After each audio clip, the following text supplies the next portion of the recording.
Alors, un peu de linguistique, et surtout la question des emprunts de l'anglais au français, et notamment cette question extrêmement épineuse des calques. Parce que les calques, c'est quelque chose qui brouille les pistes. On voit un mot qui est local, on se dit, bon, ben, c'est pas un emprunt. Eh bien si, le calque est une forme d'emprunt un peu déguisée, un peu occultée. Je vais parler aujourd'hui justement des formes négatives en anglais et en français.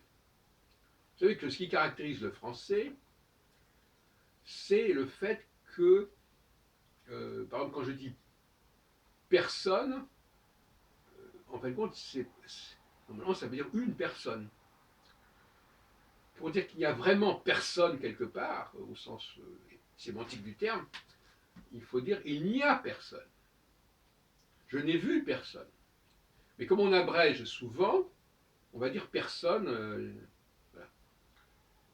De même que je n'ai rien vu, euh, rien, c'est pas rien. Rien, rien c'est quelque chose. Et il faudrait même chaque fois, en fait, placer le mot, le préposition même.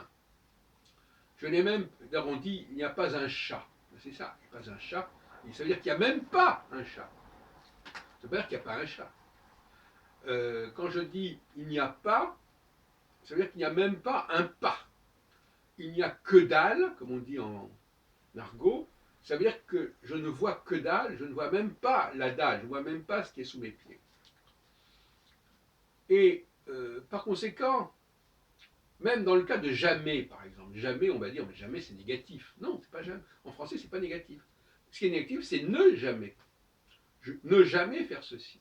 Mais jamais tout court, c'est au contraire quelque chose qui existe, jamais. Si jamais je trouvais ceci, eh ben, c'est pas un jamais au sens négatif, là. C'est jamais, ça veut dire quelque chose. On pourrait donner d'autres exemples comme cela. Alors maintenant, passons à l'anglais. Quand l'anglais dit nothing, nobody, c'est un calque du français en réalité. Never, c'est un calque du français.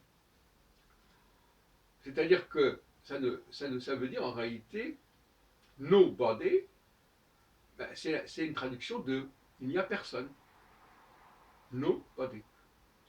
Ça n'existe pas en allemand, ça n'existe pas en espagnol. C'est un gallicisme, on peut dire. Never, en réalité, c'est not ever. Ne jamais.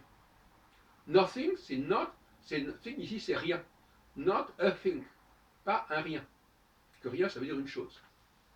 Comme les petits riens de Mozart, ben, on dit un rien le contrarie.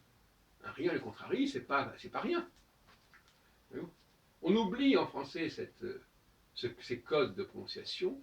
Il y a des mots qui ne devraient être employés que précédés de la négation. Et, alors paradoxalement, parfois on a l'exemple où on n'utilise pas la négation en français, mais on utilise la deuxième partie. Par exemple, je ne l'ai pas vu. Je ne l'ai pas vu, en fin de compte, c'est je ne l'ai pas vu.